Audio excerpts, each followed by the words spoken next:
What's up, nerds? I'm Wes from Everboard Gaming, and I'm here with Justin from Fireside Games. We're taking a look at Hotshots, which apparently already sold out, so we're just going to show you a couple pieces from it. That's right. Anyway, Justin, what do you know about this game?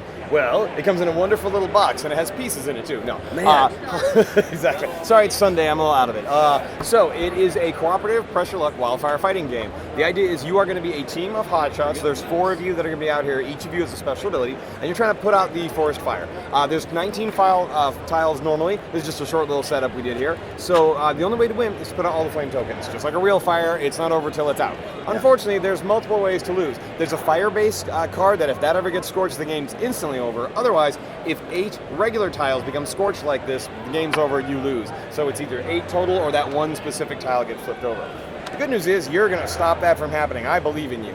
On your little card with your character ability, you have a sweet little order of play reminder there, and the game's really straightforward. You're going to do 3 things. You're going to move up to 2 tiles. You're going to roll dice to fight the fire, and then you're going to draw a deck of fire cards, which are actually in here, sorry, and that's going to tell you how the fire spreads.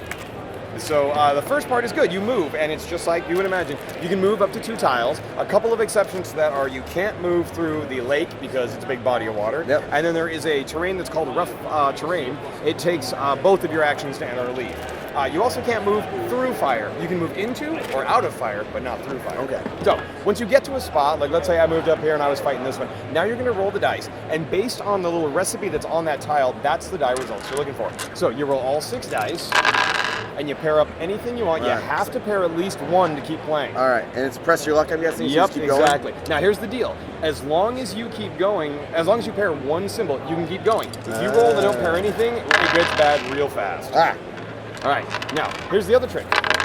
Use the okay, so he busted. So when you bust, you lose any progress you've made, and you add a flame to the tile you're currently on, making the fire worse. And once it hits this number, I'm assuming that it's burned out. You got it. The scorch limit is different for all the different tiles. When it hits that number, it scorches. So let's imagine actually that you hadn't busted, because what happens is you can stop as soon as you get to 3 because there's different rewards you get. I'll turn it here in case you can see. Right. So if you hit 3, you can lay down a fire break, which is literally a trench the firefighters dig to keep the fire from spreading. Has to go on the tile you're on, so maybe we put it here to stop these 2 from mingling, or keep the propane tank from catching fire if the wind changes direction, because this little wind marker here is going to be the bane of your existence. When the wind gets pushed by fire cards, it's going to spread fire all around the board. If you push your luck and get more symbols, though, you're going to beat the fire better the more you match. If you'd matched 4 symbols, which would have needed another hose, it looks like, that would have gotten you 1 flame off the board. You actually take a flame off the tile you're fighting. If you'd match another hose, now you're at 5. That gets you 2 flames and your choice of either a fire break or a reward token.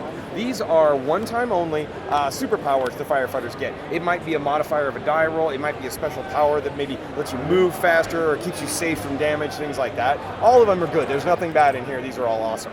If you'd rolled all 6, which does happen, you take 3 flames off and you get 1 of each, a fire break and a flame token. So crazy. Going is good, busting is bad. So remember here when you added that extra fire? Yeah. Don't hire him as a firefighter. That's bad. It causes a scorch because that tile has hit its limit. So the way it works is all the flames come off, you flip him over, and now it spreads 1 fire to its neighbor with the lowest scorch value, which you might notice is a 2. Now, here's the good news. That fire break we would have put would have stopped us from going there. That would have been great. We would have moved and gone either to the 4 or the 5, but we didn't actually get that fire break because we played bad, and the propane tank is now on fire. Awesome. It scorches it too. Special effect of the propane tank, I'll let you guess what all these orange arrows mean. Everything catches on fire. You got it. When it blows up, everywhere it goes. So instead of spreading just 1, it spreads to everything. Very nice. There's a bunch of them that have special abilities like that. So because that roll engine is pretty brutal, you're going to want help. What we will do is try and go with what we call support.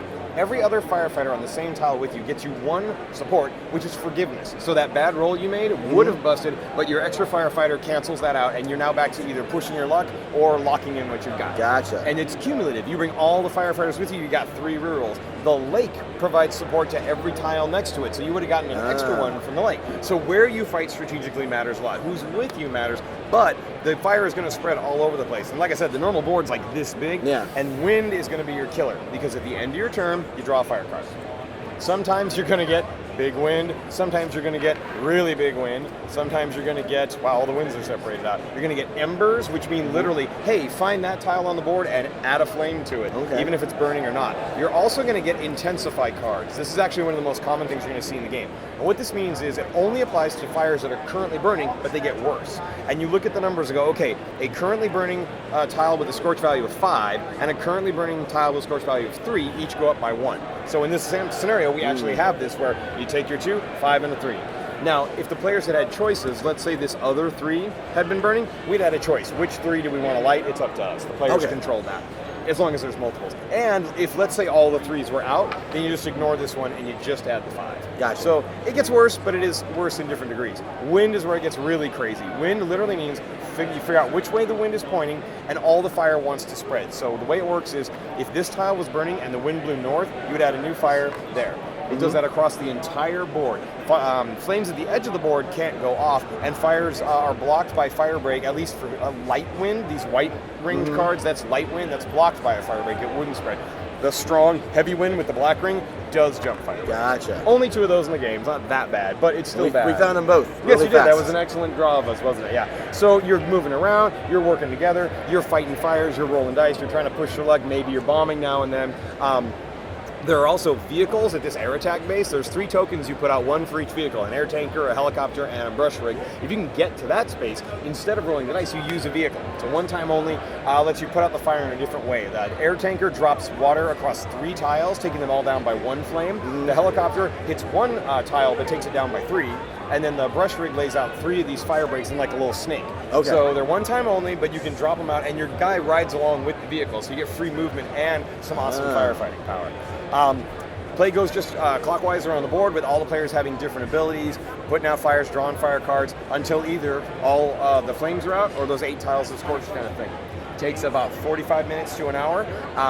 1 to 4 players, you can play solitaire, and it's technically out September 6th. These were early copies for GenCon. They're out, but you can get it in a couple of weeks, and it's going to be a $35 game. So awesome. Easy MSRP for a lot of people, and a lot of fun. This thing has gotten great reviews so far. We're very, very excited. And super awesome fire minis that will do a great trick.